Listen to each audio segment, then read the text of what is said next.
In the midnight hours of October 31st at the Nightshade Diner on the corner of Blackwell Avenue, Sarah Winters, 29 years old waitress and single mother, felt her heart freeze when her manager's voice cut through the clatter of plates and murmurs of late-night patrons. Her 8-year-old daughter Emily huddled in the corner booth, tears streaming down her face after the babysitter had dropped her off unexpectedly. Between the harsh, fluorescent lights and the smell of burnt coffee, Sarah stepped between her trembling child and the manager's advancing shadow, performing an act of defiance that would forever alter her fate. The air grew unnaturally cold. Silverware trembled against ceramic, and the neon sign outside flickered as if registering sudden danger when the pale, elegant customer in booth 7 slowly rose to his full, imposing height, his eyes reflecting centuries of power. This is the story of how a mother's protection awakened something long dormant in an immortal heart. Subscribe now to discover how one night's courage can transform a kingdom hidden in plain sight. Sarah's fingers tightened around the coffee pot as manager Rick's voice escalated above the late-night clatter of the Nightshade Diner. "I don't care about your babysitter emergency. No kids allowed during shifts. That's policy, Sarah. Get her out, or you're done." The harsh fluorescent lights buzzed overhead, casting everything in a sickly glow that made Sarah's already pale face look ghostly. Her 8-year-old daughter Emily pressed herself further into the corner booth, trying to disappear. The little girl's eyes were red-rimmed, her cheeks wet with tears after being abandoned at the diner's doorstep when the babysitter had a family emergency 30 minutes ago. "Rick, please." Sarah kept her voice low, conscious of the scattered customers nursing their midnight coffees. "It's just for tonight. She'll be quiet. I need this shift. Rent's due tomorrow." "Not my problem," Rick said, crossing his arms over his stained apron. At 45 years old, with thinning hair and perpetually angry eyes, he ruled the night shift like a petty tyrant. "Rules are rules." Sarah glanced at Emily, whose small shoulders trembled as she clutched her worn stuffed rabbit. 6 months at this job, working the graveyard shift no one else wanted, and this was how quickly it could all fall apart. Single motherhood was a constant balancing act, and tonight everything was tumbling down. "Please," she whispered, hating the desperation in her voice. "Just 2 more hours until my shift ends." "Out." Rick pointed toward the door. "Both of you." Sarah's chest tightened. She couldn't afford to lose this job, not with rent due and Emily's asthma medication to pay for. She stepped in front of her daughter's booth, a maternal shield between Emily and the manager's anger. "I'll leave at the end of my shift," she said, surprising herself with her steady tone. "Not a minute sooner." Rick's face darkened. "You're fired. Get out before I call the cops." Neither noticed that the diner had grown unnaturally quiet. The usual sounds, forks against plates, coffee being sipped, the hum of tired conversation, had all ceased. Even the persistent buzz of the fluorescent lights seemed subdued, as if the very air held its breath. "Is there a problem here?" The voice was smooth and cold as marble, with an accent Sarah couldn't quite place. Something old, something that hinted at lands far away and times long past. It came from booth 7, where a solitary customer had been sitting for the past hour, nursing a cup of black coffee he hadn't touched. He stood now, and the diner's cheap lighting somehow failed to diminish him. He was tall, impeccably dressed in a tailored black suit that whispered of wealth. His face was striking, aristocratic features, pale skin that had never seen sunlight, and eyes that seemed to shift between gray and silver. His dark hair was swept back from a high forehead, revealing a face that could have been 30 or 50. It was impossible to tell. What was clear, however, was the authority he carried. It wasn't just his expensive clothes or his commanding height. It was something more primal. The way even Rick instinctively took a step back when the stranger approached. "This doesn't concern you, sir," Rick said, but his usual bluster had deflated. The stranger's gaze moved from Rick to Sarah, then to Emily, who had stopped crying and was staring at him with wide eyes. Something flickered across his face, an emotion so swift Sarah almost missed it. Recognition? Sorrow? Whatever it was gone in an instant. "I believe it does concern me," he said, his voice soft yet carrying to every corner of the diner. "I find it difficult to enjoy my evening when a child is in distress and her mother is being threatened." The temperature in the room seemed to drop several degrees.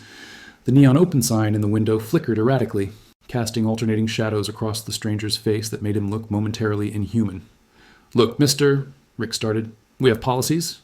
"Policies," the stranger interrupted, the word somehow sounding ancient and contemptuous on his lips.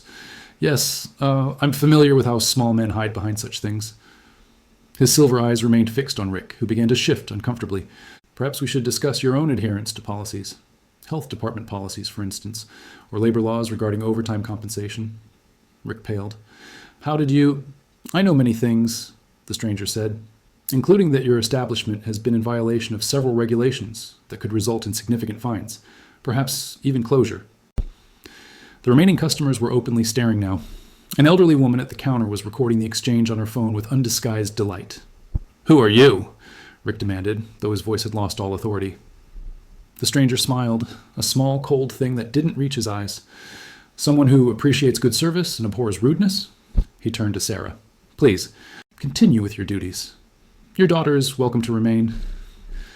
It wasn't a suggestion. It was a command that seemed to reshape reality around it. Rick opened his mouth, closed it, then muttered something about checking inventory before disappearing into the back of the diner. Sarah stood frozen, the coffee pot still gripped in her hand. "Thank you," she finally managed. The stranger inclined his head slightly. "No thanks necessary." He glanced at Emily, who was watching him with an intensity unusual for a child. "Your daughter has remarkable eyes." Indeed, Emily's eyes were striking, an unusual shade of violet that Sarah had never been able to explain. A genetic quirk, doctors had said. Nothing to worry about. "May I?" the stranger asked, gesturing to the empty side of Emily's booth. Sarah hesitated, maternal instinct warring with gratitude. Yes, of course." The stranger sat across from Emily with fluid grace. He didn't crowd the girl or speak to her immediately. Instead, he placed his hands on the table, palms down, as if to show he meant no harm. "Hello," he said simply. Emily, normally shy around strangers, straightened her shoulders. "Hello," she replied. "You made the scary man go away." A hint of amusement touched his lips. He wasn't so scary, just loud. "Are you important?" Emily asked with a child's directness. "You look important." "Emily," Sarah admonished gently, setting down the coffee pot and sliding into the booth beside her daughter. "Don't be rude." "It's quite all right," the stranger said. "Children often see clearly what adults miss." He addressed Emily directly. "I suppose I am important to some people, yes, but importance is relative. Your mother, for instance, is clearly very important to you." Emily nodded solemnly. "She's the most important person in the whole world." "As she should be." The stranger's eyes met Sarah's, and she was struck by their depth. They seemed older than his face somehow, filled with something that looked almost like longing. A shiver ran down her spine that had nothing to do with fear. "I should get back to work," she said, breaking eye contact. "But thank you again, Mr. Dracul," he supplied. "Vlad Dracul." Sarah blinked. The name sounded familiar, though she couldn't place it. "Thank you, Mr. Dracul. Please, call me Vlad." She nodded, uncertain why such a simple request made her pulse quicken. "Vlad." As she returned to her duties, Sarah felt his eyes follow her. The other customers had resumed their meals, but the atmosphere in the diner had changed. The air felt charged, as if a storm approached. Occasionally, she glanced back at Booth 7, where Emily and the stranger were now engaged in quiet conversation. To her surprise, her normally reserved daughter was animatedly telling him something, her small hands gesturing expressively. The man was listening with complete attention, as if an 8-year-old's thoughts were the most fascinating thing he'd ever heard. Stranger still was the way the other customers gave Booth 7 a wide berth, some even choosing to leave rather than walk past it to the restrooms. When Sarah delivered orders to nearby tables, she overheard whispered fragments. "Can't believe he's actually here. Thought he never left the Heights. The council will have a fit." An hour later, as her shift neared its end, Sarah approached the booth to refill the stranger's still untouched coffee. Emily had fallen asleep, her head resting against the vinyl seat, her stuffed rabbit clutched to her chest. "She's exhausted," Sarah said softly. "It's well past her bedtime." Vlad nodded. "Children need their rest." His voice matched her quiet tone. "Your daughter is quite remarkable. Sarah, her imagination, her perception, unusual for one so young." Sarah smiled, maternal pride warming her chest. "She's always been different, sees things other people miss." She hesitated. "Sometimes it makes life difficult for her. Kids at school, they can be cruel about differences." "Yes," he agreed, something ancient flickering in his eyes. "Humans can be terribly cruel about differences." The odd phrasing made her pause, but before she could dwell on it, Vlad reached into his suit jacket and withdrew a business card. It was simple black cardstock with an address embossed in silver lettering, Ravencrest Academy, followed by a phone number. No name, no title. "What's this?" Sarah asked, accepting the card. "A possibility," Vlad replied. "Ravencrest is a private school for gifted children. Children who see things others miss." His gaze settled on the sleeping Emily. They would understand her uniqueness, Nurture it rather than suppress it. Sarah almost laughed. Private school? I can barely afford rent, Mr. Dracul. Scholarships are available, he said smoothly. Full scholarships for those with particular talents. She should have been suspicious of his interest, this elegant stranger offering opportunities to her daughter after a single meeting. But something in his manner, a gravity, a sincerity that seemed to transcend normal human interaction, made her believe him. Why would you do this? She asked. You don't know us. Vlad was silent for a long moment, his gaze distant, as if seeing something beyond the diner's greasy walls. Let's say I recognize potential when I see it. Potential that should not be wasted due to circumstance. He stood, placing several $100 bills on the table, an astronomical tip for a single cup of coffee. I can't accept this, Sarah protested. You can, and you will, he said, not unkindly. Consider it an investment in Emily's future. At the mention of her name, Emily stirred but didn't wake. Call the number tomorrow, Vlad continued. Ask for Ms. Winters. She's expecting your call. Winters? Sarah repeated. That's my last name. A smile touched his lips, enigmatic and brief. A coincidence, I'm sure. He turned to leave, then paused. One more thing, Sarah. Your manager will not trouble you again. In fact, I believe you'll find your working conditions much improved going forward. With that, he walked out of the diner, his tall figure disappearing into the night with unnatural swiftness. As the door swung closed behind him, Sarah felt as if she'd woken from a strange dream, except for the business card in her hand and the money on the table, tangible proof of the encounter. Outside, the neon sign stopped flickering and settled into its steady red glow. The temperature in the diner seemed to normalize, and the oppressive feeling that had pervaded the air dissipated. Emily's eyes fluttered open. Where did the king go? She murmured sleepily. King? Sarah smoothed her daughter's hair. You mean Vlad? Emily nodded, already drifting back to sleep. The vampire king, she whispered. He told me so. It's a secret, though.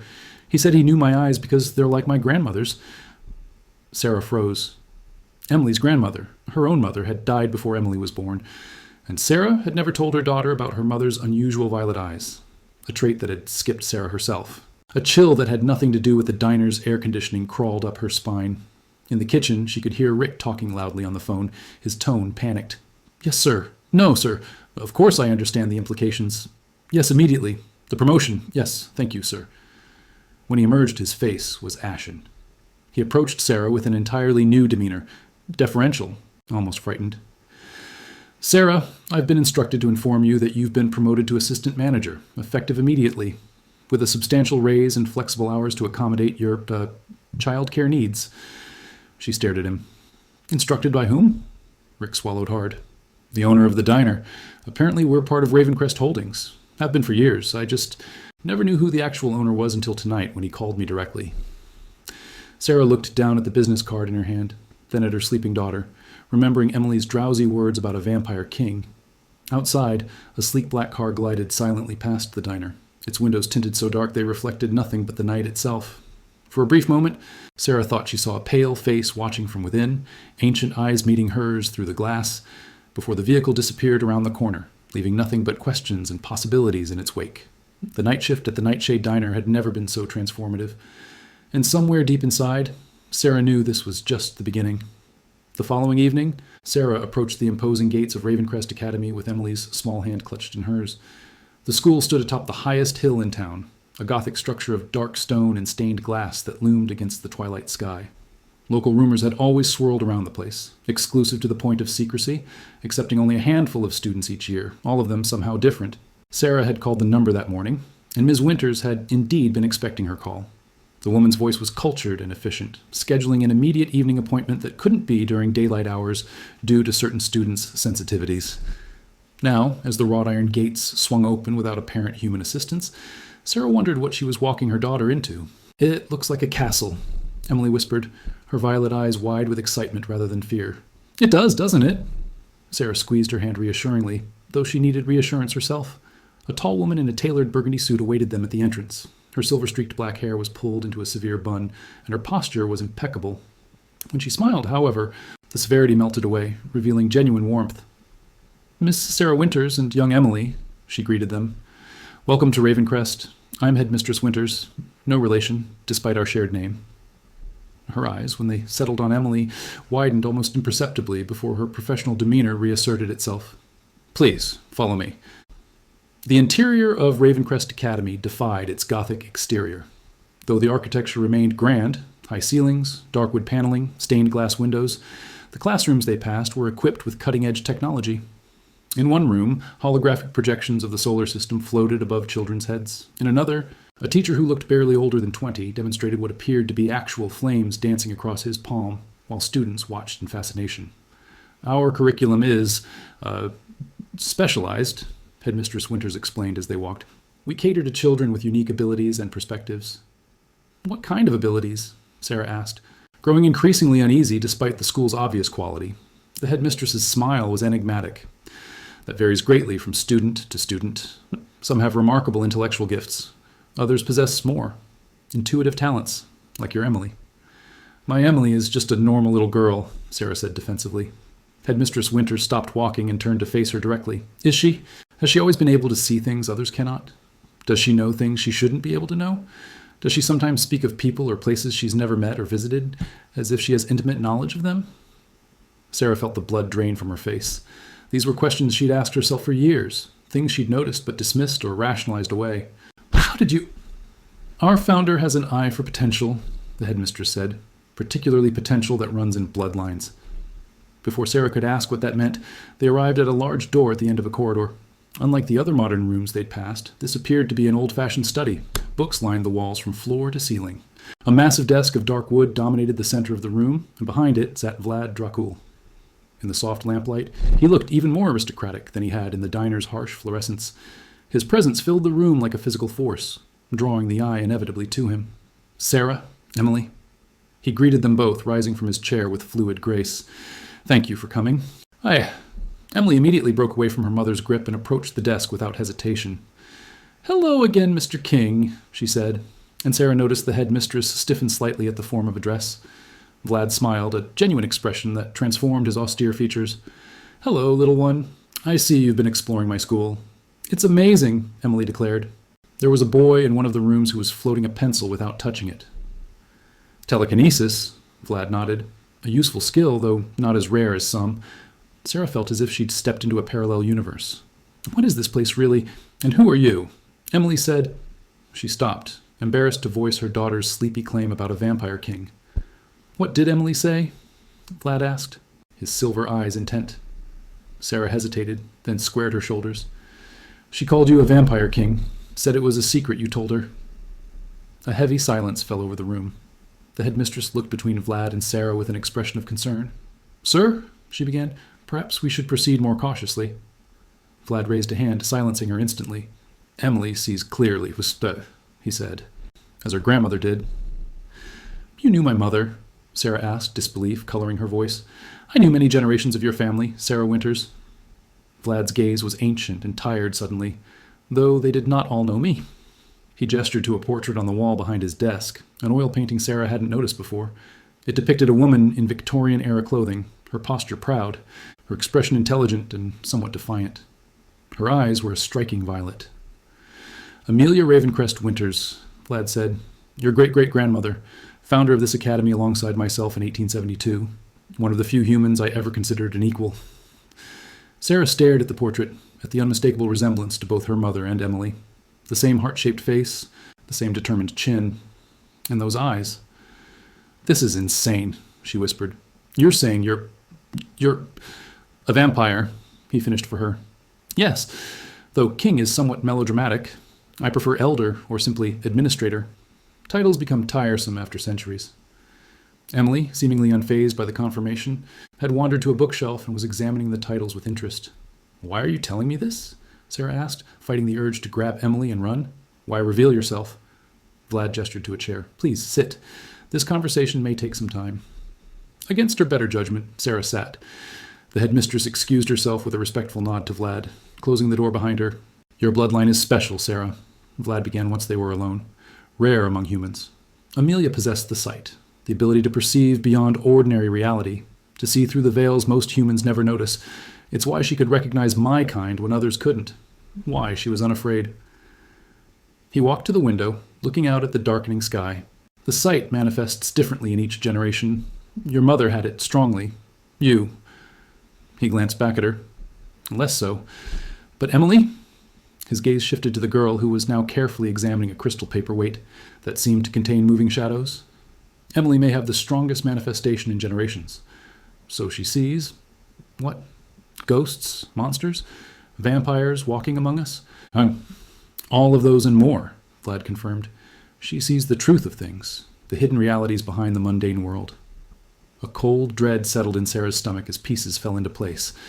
Emily's imaginary friends who knew things they shouldn't. Her uncanny ability to sense danger before it happened. Her drawings of people with shadows for eyes or teeth too sharp to be human. Is she in danger? Sarah asked, the question that mattered most. Vlad's expression grew grave.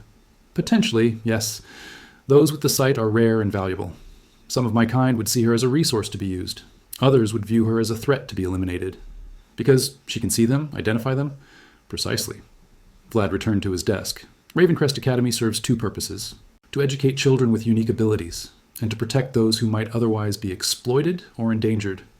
Sarah looked at her daughter, who was now sitting cross-legged on the floor with the crystal paperweight in her lap, whispering to whatever moved inside it.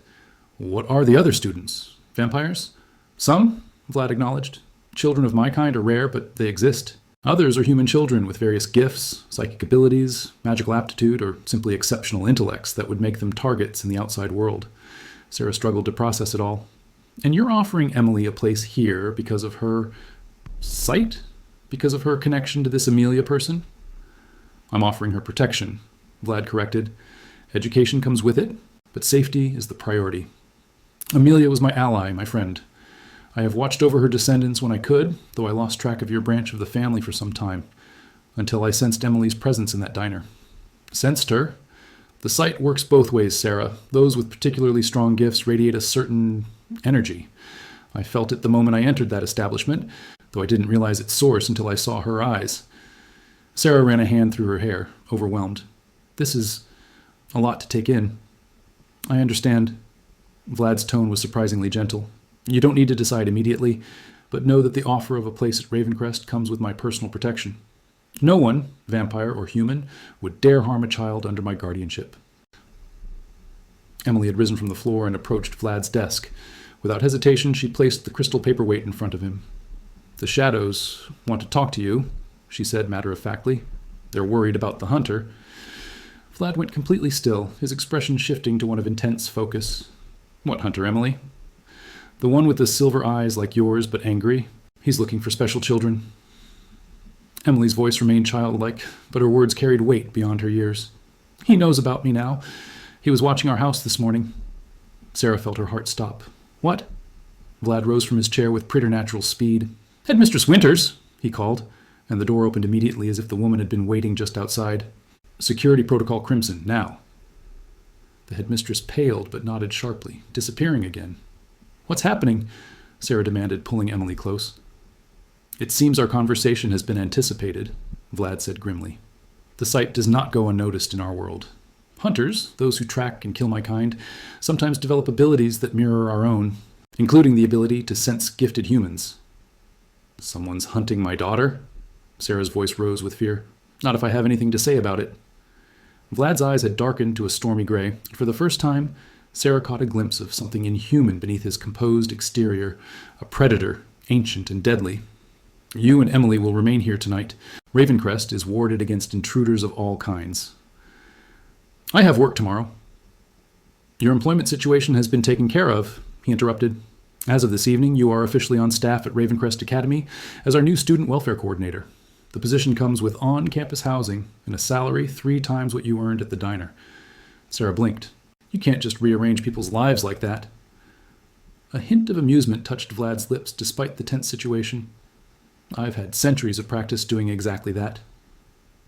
Before she could argue further, the building's lights flickered and a low, resonant alarm began to sound, more felt than heard, a vibration that made Sarah's teeth ache. Vlad moved to the window again, his body tense.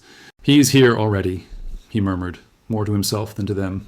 Bold, even for a Silverblood. The term meant nothing to Sarah, but the danger in Vlad's voice was unmistakable. Emily tugged at her mother's hand. We should go downstairs, she said with eerie certainty. To the safe room with the other children. Vlad turned sharply. Emily's right. Headmistress Winters will show you the way. Shh. As if summoned by her name, the headmistress reappeared at the door. This way, quickly, she urged. Sarah hesitated, looking at Vlad. What about you?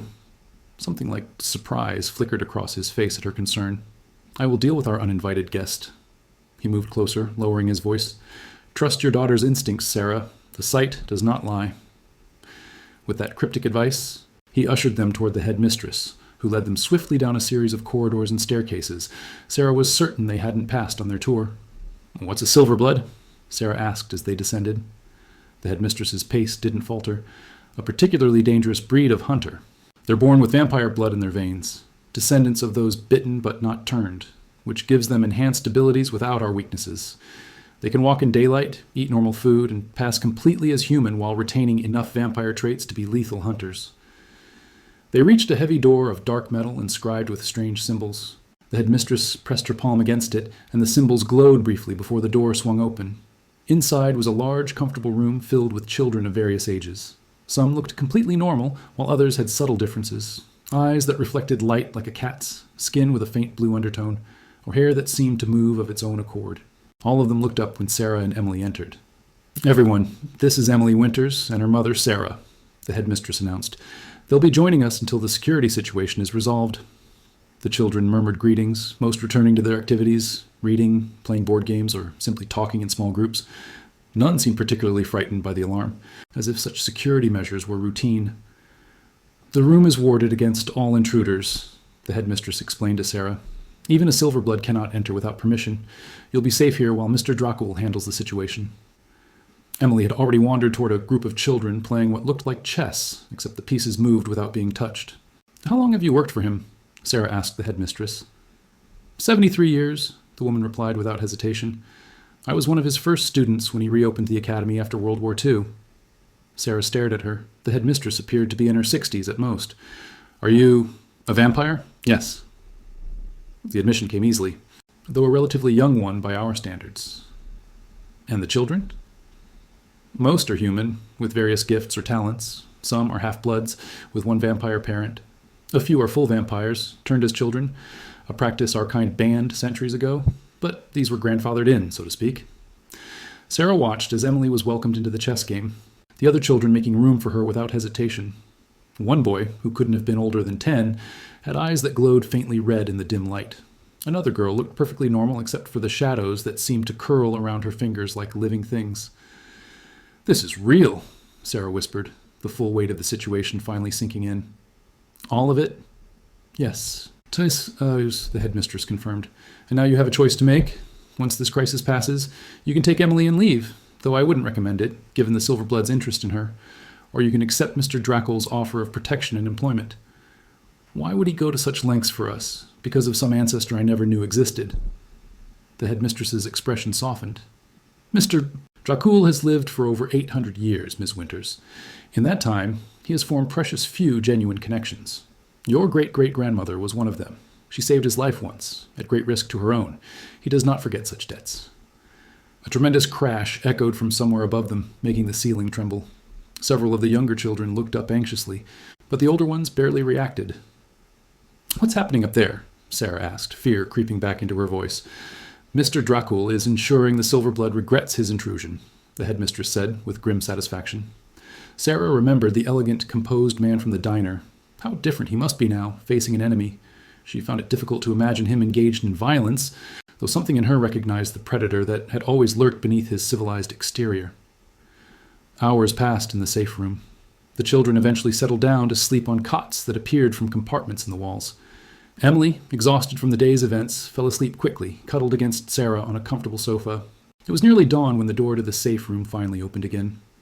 Vlad stood in the entrance, his appearance markedly different from when Sarah had last seen him. His immaculate suit was torn in places, and a long cut across his cheekbone was healing even as she watched, the edges of the wound knitting together with unnatural speed. His silver eyes were now ringed with red, giving him a feral appearance that faded as he surveyed the room and confirmed everyone's safety. The threat has been neutralized, he announced to the room at large, his voice carrying a finality that sent shivers down Sarah's spine. The headmistress approached him. Casualties? None among our people. The silver blood will not trouble us again. Disaster. The children who were awake seemed relieved but unsurprised, as if such confrontations were simply a fact of life at Ravencrest Academy. Vlad's gaze found Sarah and Emily on the sofa. He approached them quietly, his movements once again controlled and elegant despite his disheveled appearance. "I apologize for the disruption to your evening," he said, as if they'd merely been inconvenienced by a minor scheduling problem rather than a supernatural threat. Sarah looked up at him, seeing him now with new eyes. Not just the sophisticated stranger from the diner, nor the academic administrator, but something far older and more dangerous. "You killed him," she said. It wasn't a question. "Yes," Vlad replied without hesitation. He would not have stopped hunting Emily, or the other children. Sarah should have been horrified, should have grabbed her daughter and run from this man who admitted to murder so casually. Instead, she felt a complicated mix of emotions. Fear, yes, but also gratitude and an unsettling sense of security. "Thank you," she said finally, "for protecting her." Something like surprise flickered in Vlad's eyes. "You're not afraid?" "I'm terrified," Sarah admitted. "But not of you, strangely enough." A small smile touched his lips. "Amelia said something very similar when we first met. It must be a family trait. Pragmatism in the face of the impossible." Emily stirred against Sarah's side, her eyes fluttering open. When she saw Vlad, she smiled sleepily. "You got the bad man," she murmured. "Yes," he confirmed. "He won't bother you again." Emily nodded, as if this was exactly what she had expected. "Can we stay here now? In the castle school?" Sarah and Vlad exchanged a look over the child's head. "That's for your mother to decide," Vlad said carefully. Emily turned her violet eyes to Sarah. "Please, Mom, there are other kids like me here, and Mr. King will keep us safe." The simple trust in her daughter's voice made Sarah's decision easier than she would have thought possible 24 hours ago. "We can stay," she said, "at least for a while, to see if it's the right fit for us." Vlad's expression remained composed, but something in his eyes suggested her decision pleased him more than he was willing to show. "Excellent," he said. "Headmistress Winters will show you to your quarters. After you've rested, we can discuss your position here in more detail." As he turned to leave, Emily called after him, "Mr. King?" He paused, looking back. "Yes, Emily?" "The shadows in your crystal say thank you for remembering your promise to great-great-grandma Amelia." Vlad went very still, his expression unreadable. Then he nodded once, a gesture of respect more than acknowledgement, before sweeping from the room with a fluid grace that seemed to define his movements. The headmistress approached, keys in hand. "Your apartment is ready whenever you are," she told Sarah. "It's in the east wing, overlooking the gardens. One of the nicest faculty residences, actually." As Sarah gathered their few belongings and followed the headmistress, Emily now fully awake and chattering excitedly about her new school, she couldn't help but feel she had stepped through a doorway into a world she never knew existed. A world of shadows and ancient promises, of danger and protection. And at the center of it all, a vampire king who had recognized something in her daughter's violet eyes, something that connected them across centuries and bloodlines, something that had prompted him to intervene in a dingy diner when a manager threatened a waitress and her child. Life would never be the same. And strangely, Sarah found she was ready for whatever came next. In the weeks that followed, Sarah and Emily settled into a routine at Ravencrest Academy that would have seemed impossible in their previous life. Sarah's position as student welfare coordinator turned out to be both genuine and necessary. Many of the children, both human and vampire, had complex emotional needs that required a compassionate advocate. Her natural empathy made her surprisingly effective in the role, despite her initial misgivings. Emily thrived in ways Sarah had never imagined possible. For the first time, her daughter's unusual perceptions were not just tolerated but encouraged. She attended classes with other gifted children, learning not only standard subjects, but also how to control and direct her sight. Her nightmares decreased, her confidence bloomed, and she began to make real friends, something that had always eluded her in conventional schools. Vlad Dracul remained something of an enigma. Though he was officially the headmaster of Ravencrest, he was frequently absent for days at a time, attending to what the staff cryptically referred to as council business. When present, he maintained a formal but cordial relationship with Sarah, checking in on Emily's progress and occasionally inviting them both to his study for progress reports that inevitably evolved into wide-ranging conversations. It was during one such evening, with Emily safely asleep in their apartment under the watchful eye of a trusted vampire teacher, that Sarah finally gathered the courage to ask the questions that had been burning in her mind. "Why did you really help us that night?" she asked, setting down her teacup. Vlad always served tea during their meetings, though he never drank any himself. "Was it truly just because of my great-great-grandmother?" Vlad regarded her thoughtfully from behind his massive desk. Tonight, he wore a more casual outfit than his usual suits, a dark sweater that somehow made him look both more approachable and more timeless. Partially, he admitted. The debt to Amelia is real, but there was something else. He paused, choosing his words carefully. In 800 years of existence, one develops a sense for moments of significance. When I walked into that diner, I felt such a moment approaching. When I saw you defend Emily against that petty tyrant of a manager, I knew I was witnessing something important, a nexus point where multiple futures converged.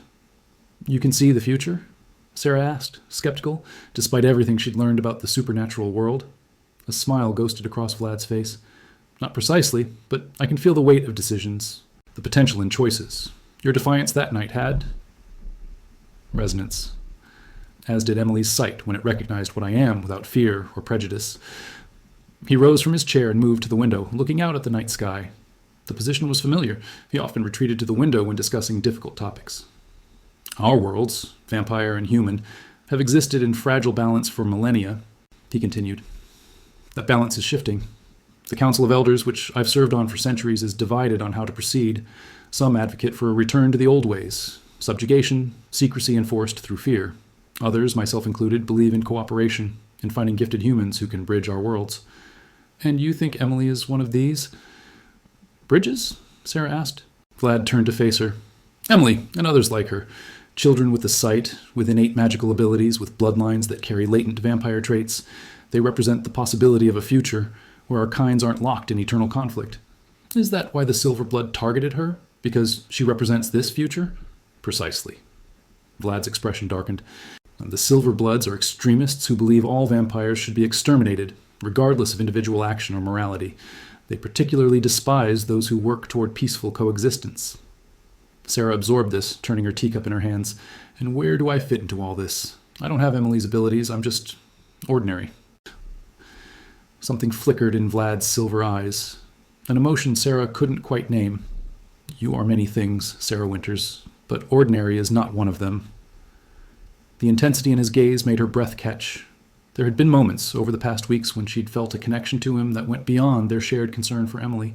Small gestures, the way he listened when she spoke. How he remembered details about her likes and dislikes, his subtle adaptations to make her more comfortable in this strange new world. You possess something equally valuable, he continued. Compassion without naivety, strength without cruelty, the ability to accept the impossible without losing yourself in it. He smiled slightly. Rare traits in any species. Before Sarah could respond, a sharp knock came at the study door. Without waiting for permission, Headmistress Winters entered, her normally composed features tight with concern. Forgive the interruption, sir, but there's an emergency. The council has called an immediate session. Elder Caney has been assassinated. Vlad went completely still, only his eyes reflecting the shock of the news. When? Within the hour. At his London residence. Silverbloods? The headmistress shook her head. Unknown, but the council suspects internal conflict. They're demanding all elders appear to vote on retaliatory measures. Vlad's expression hardened. Caney was the strongest voice for peace on the council besides myself. Yes, sir. That's why many believe his death was politically motivated. He nodded grimly. Prepare my transport. I'll leave within the hour. He turned to Sarah. I apologize, but I must cut our conversation short.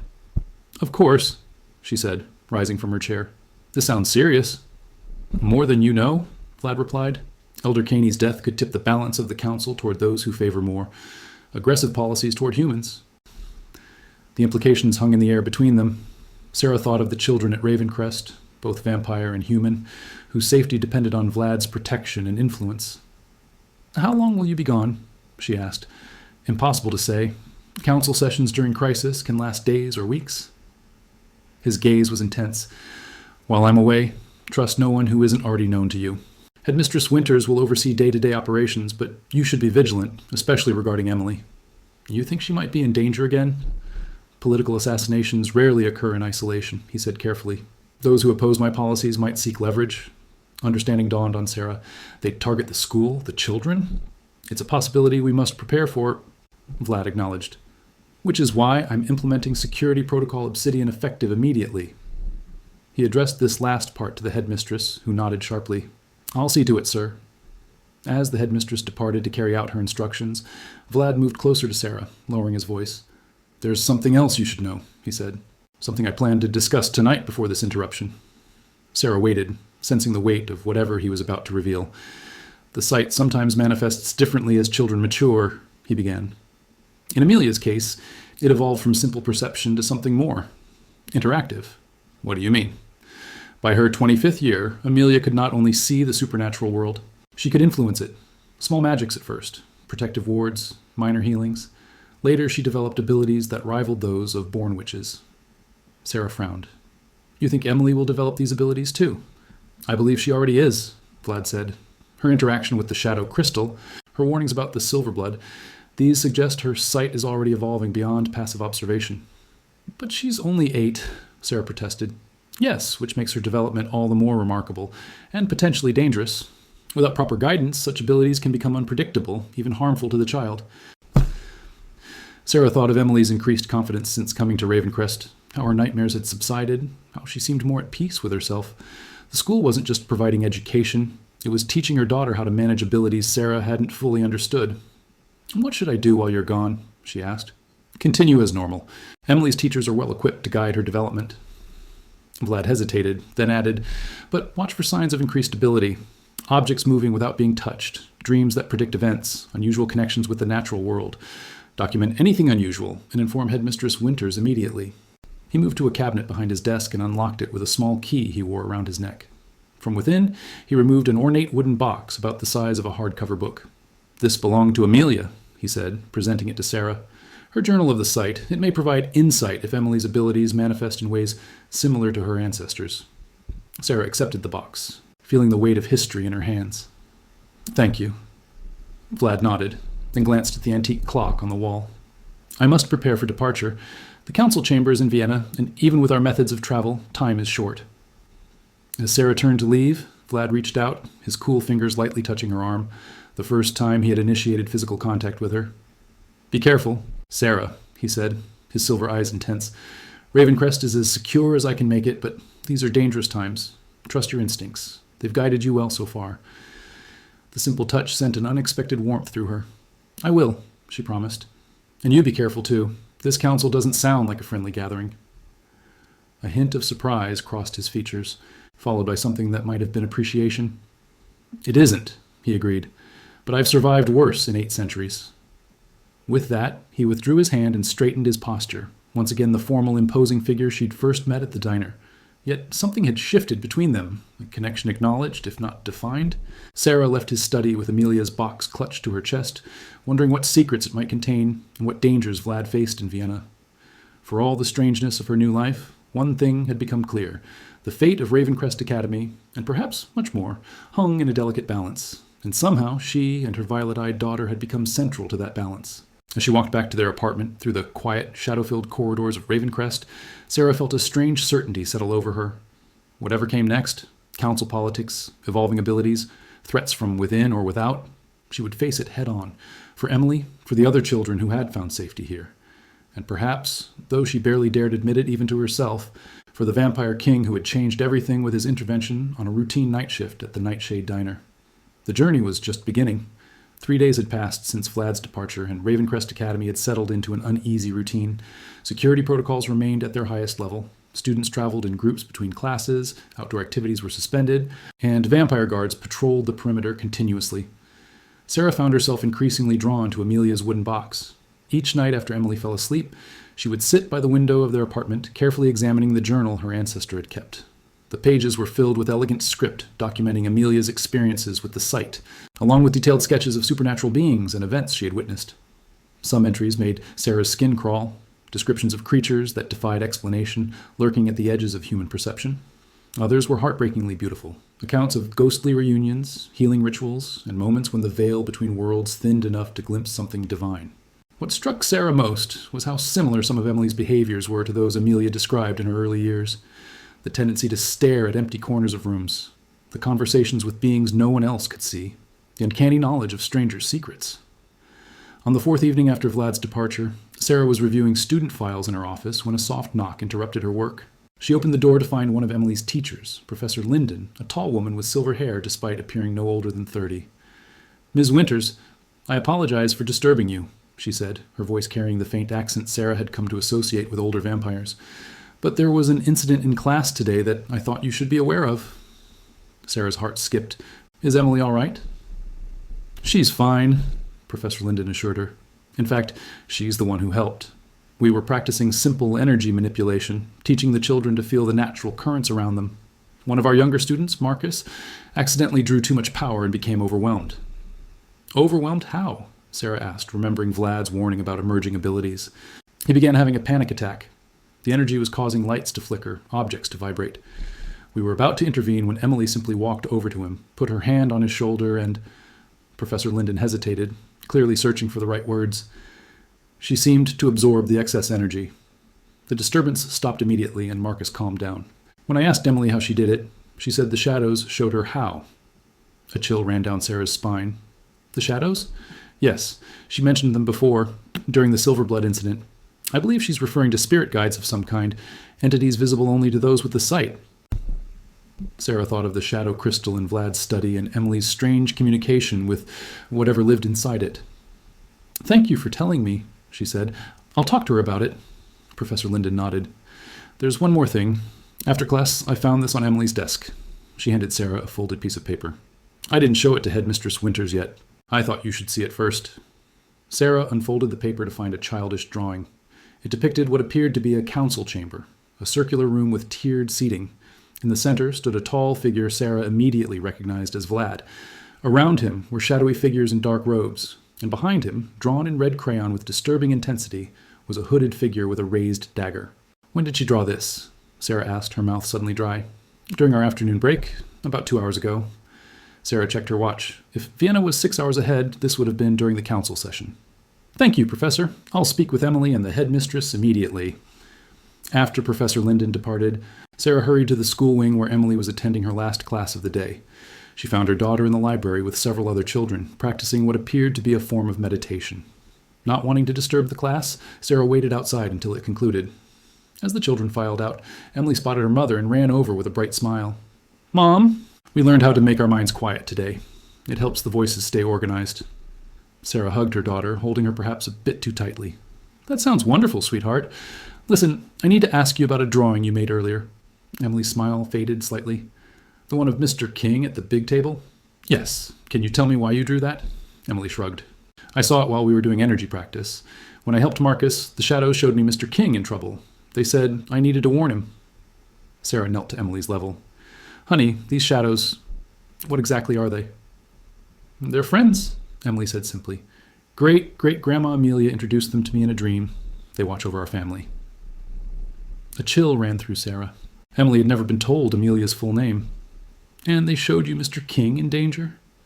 Emily nodded solemnly. A bad person wants to hurt him. Not a Silverblood this time. One of his own people. They're jealous because he protects humans. Sarah took Emily's hand. We need to talk to Headmistress Winters right away.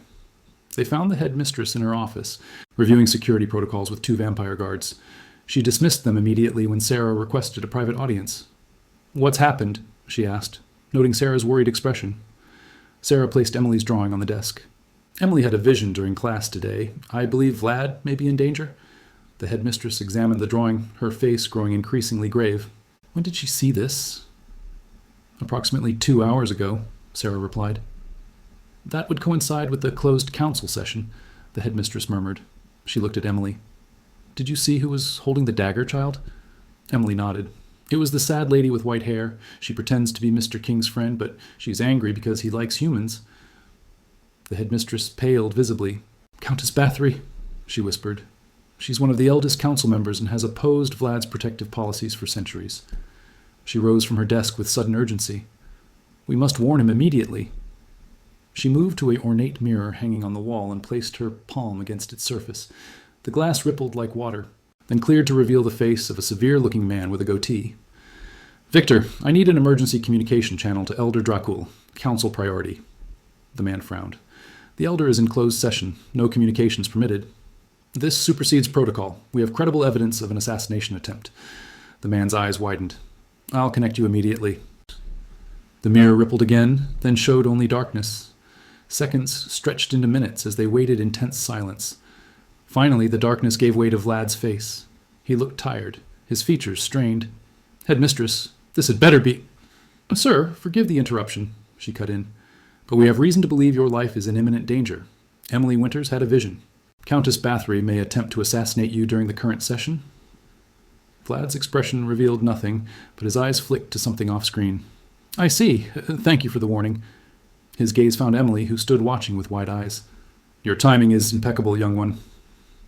The connection abruptly terminated, leaving them staring at their own reflections in the mirror. "Oh, what happens now?" Sarah asked. The headmistress returned to her desk, her movements precise and controlled. "Now we wait, and we prepare for any outcome." "You think he's really in danger?" If Emily saw it, then yes. The headmistress regarded the child thoughtfully. "The sight doesn't lie, especially not when it manifests so strongly. The question is whether our warning came in time." Hours passed with no word from Vienna. Sarah put Emily to bed in their apartment, but found herself unable to sleep. Instead, she returned to Amelia's journal, searching for any mention of the Countess Bathory or council politics. Near midnight, she found an entry dated 1897. Vlad confided today that Countess E has proposed a renewed culling of gifted humans. Her reasoning, as ever, is that those with the sight pose too great a threat if they should turn against our kind. The council was divided, but Vlad's influence prevailed. The Countess left in a fury, vowing that history would prove her right. I fear her patience is not infinite, and her methods are seldom constrained by conscience. Sarah was still pondering these ominous words when an urgent knock came at her door. She opened it to find Headmistress Winters, her usual composure noticeably absent. "We've received word from Vienna," she said without preamble. There was indeed an attempt on Elder Dracul's life during the final vote. Thanks to Emily's warning, he was prepared. The Countess has been detained, but the council is in chaos. Sides are being chosen. "Is he all right?" Sarah asked, surprised by how much the answer mattered to her. "He's survived," the headmistress confirmed, "but the political situation is volatile. He's ordered immediate evacuation of Ravencrest Academy." "Evacuation? To where?" "To the sanctuary. It's a secondary location, unknown to most of the council, a place Vlad established centuries ago for precisely this kind of emergency." The headmistress checked her watch. "We leave in 2 hours. Pack only essentials for yourself and Emily." "How long will we be gone?" "Impossible to say. The power struggle that's been brewing in the council for decades has finally erupted into open conflict. Those who support Vlad's protection of humans, particularly gifted ones, against those who see humans as either food or threats to be eliminated." Her expression softened slightly. "I know this is overwhelming, but Emily's safety, and yours, is paramount. The Countess has powerful allies who will seek retribution for her arrest." Sarah nodded, her mind racing. Just weeks ago, her biggest concern had been making rent and finding reliable childcare. Now she was fleeing vampire politics with her supernaturally gifted daughter. "We'll be ready," she promised. 2 hours later, Sarah and Emily joined the other students and staff in the academy's central courtyard. The children were remarkably calm, as if midnight evacuations were simply another part of life at Ravencrest. Faculty members performed head counts while security personnel, vampires Sarah recognized as part of Vlad's personal guard, patrolled the perimeter. "How are we traveling?" Sarah asked the headmistress as they waited. "Shadow roads," she replied cryptically. "Ancient pathways between places that only certain vampires can access. Elder Dracul is one of the few remaining who possesses this ability. He'll open the way for us from Vienna." As if on cue, the air in the center of the courtyard began to shimmer and darken. The darkness expanded, forming what appeared to be a doorway made of living shadow. Through it, Sarah could see nothing but swirling blackness. "That doesn't look safe," she murmured. The headmistress smiled thinly. "It isn't, for most, but we're expected. The path will recognize us." Emily, far from being frightened, stared at the shadow doorway with fascination. "The shadows are singing," she whispered to Sarah. "They're happy to see us." The evacuation proceeded with practiced efficiency. Students were organized by age groups, each led by a teacher, with security personnel at the front and rear. One by one, they stepped into the darkness and vanished. When their turn came, Emily took Sarah's hand. "Don't be scared, Mom. It's like walking through a curtain." Sarah squeezed her daughter's hand, drawing strength from the child's certainty. Together, they stepped into the shadow doorway. The sensation was unlike anything Sarah had experienced. Not quite movement, not quite stillness. It was as if they were simultaneously everywhere and nowhere, passing through a space that existed between the normal boundaries of the world. Whispers surrounded them, sometimes forming words in languages Sarah didn't recognize, sometimes dissolving into mere sound. Emily seemed unbothered, walking forward with confidence. "The shadows are guiding us," she explained. "They're old friends of Mr. King." After what felt like both seconds and hours, they emerged into what appeared to be another courtyard. This one was larger than Ravencrest's, surrounded by ancient stone walls covered in flowering vines. Beyond the walls rose mountains Sarah didn't recognize, their peaks snow-covered despite the warm air. "Welcome to the sanctuary," said a familiar voice. Vlad stood near the exit of the Shadow Road, looking weary but unharmed. His usual impeccable appearance was somewhat diminished. His suit jacket was missing, and a faint dark stain on his white shirt suggested blood had been hastily cleaned away. "Mr. King!" Emily broke away from Sarah and ran to him without hesitation. "You listen to the shadows." Vlad knelt to the child's level, his usual formality softening. "I did, and they saved my life, thanks to you." He glanced up at Sarah. "Your daughter's warning came moments before Countess Bathory attempted to plunge a dagger into my back during the final vote. A dagger coated with a poison few vampires know exists." Sarah approached more cautiously. "Are you all right?" "I've survived worse." He rose to his full height, wincing slightly, though perhaps not by much. "The Countess is nearly as old as I am, and considerably more ruthless." The headmistress joined them, having overseen the arrival of the last evacuees. "All present and accounted for, sir?" "Excellent."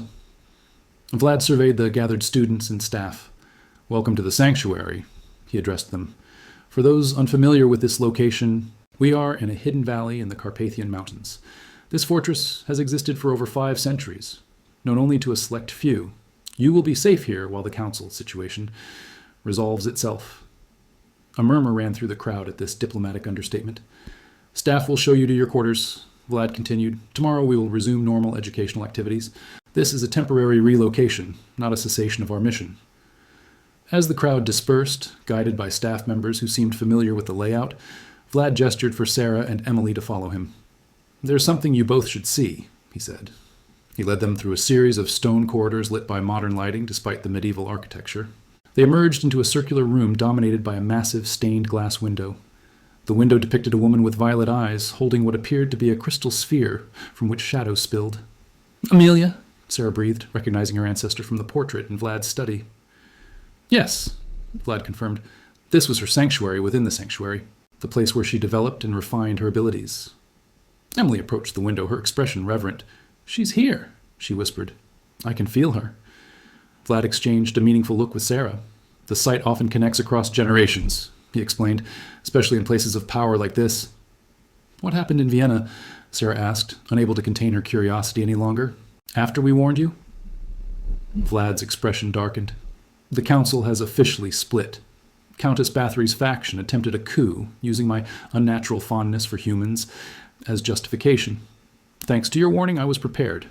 The Countess is now imprisoned, but her supporters, nearly half the council, have declared separation from our governance structure." "What does that mean?" "It means, for the first time in 2 millennia, the vampire world is divided into opposing factions. Those who believe in coexistence with humans, particularly gifted ones, and those who see humans as merely food or threats." He looked tired, the weight of centuries suddenly visible in his eyes. "War is coming, Sarah, a war unlike any in living memory." "And we're caught in the middle," she concluded. "You are central to it," Vlad corrected. "Emily's abilities, your bloodline's connection to my history, these things make you significant beyond measure in the current conflict." Emily had wandered to a small alcove where a crystal, identical to the one in Vlad's study, sat on a pedestal. She placed her hands on it, and the shadows within seemed to respond, swirling more actively.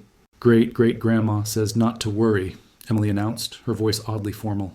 "She says the shadows remember the old alliances. They'll honor them again." Vlad stared at the child, genuine surprise crossing his features. "Is she speaking through you?" Emily shook her head. "No, she's speaking to me, through the crystal." She frowned in concentration. "She says to tell you. The Raven's children will stand with the Dragon's Court when the time comes." She looked up at Vlad, confused. "What does that mean?" Vlad appeared momentarily speechless, a condition Sarah suspected was exceedingly rare for him. "It means," he said finally, "that perhaps our situation is not as dire as I feared." He approached Emily, regarding her with new respect. "The Raven's children are an ancient order of human practitioners of magic. Witches, seers, those born with various gifts. They allied with my lineage, the Dragon's Court, during the last great vampire war in 1543. But they disappeared centuries ago after the witch hunts forced them into hiding." "Well, Amelia seems to think they're coming back," Emily said matter-of-factly. Vlad turned to Sarah, his expression intense. "Your daughter's abilities are developing faster than I anticipated. She's not just seeing, she's communicating across boundaries few can even perceive." Is that dangerous? Sarah asked, maternal concern overriding her awe. All power carries risk, Vlad acknowledged. But here, in this place, surrounded by those who understand, it's as safe as it can be. He hesitated, then added, I owe you both a debt I cannot easily repay. Emily's warning saved not only my life, but potentially the future of peaceful coexistence between our kinds. Sarah watched as Emily continued to commune with the crystal, whispering words too soft to hear. Her daughter, her extraordinary, violet-eyed daughter, had become pivotal in events spanning centuries and species. What happens now? She asked quietly. Vlad's silver eyes met hers, and in them she saw determination tempered with something softer, perhaps hope, perhaps something more personal that she wasn't ready to name. Now, he said, we prepare. For war, yes, but also for transformation. The world has existed in a certain balance for millennia. The balance is shifting, and Emily stands at the fulcrum of that change. His gaze shifted to the child, his expression softening. She will need guidance, protection, and above all, understanding. She has that, Sarah said firmly. Whatever comes next, whatever role she plays in this vampire politics or ancient magic or whatever it is, she has me, always. Vlad nodded, a genuine smile briefly illuminating his austere features. Yes, she has you, and now you both have me. He said it simply, a statement of fact rather than sentiment, yet it carried the weight of an oath. As if in response, the crystal under Emily's hands glowed briefly, casting shadows that danced across the ancient stones like living things celebrating a promise made. In that moment, Sarah understood that their lives had irrevocably changed. The night shift at the Nightshade Diner seemed a lifetime ago, belonging to a different woman in a different world. Here, in a hidden fortress in the Carpathian Mountains, surrounded by vampire politics and ancient magic, she and Emily had found their place, not just a sanctuary from danger, but a purpose neither of them had known they were seeking. And standing beside them, the vampire king who had recognized their worth when no one else had, who had seen potential where others saw only a struggling waitress and her strange child. Whatever came next, they would face it together.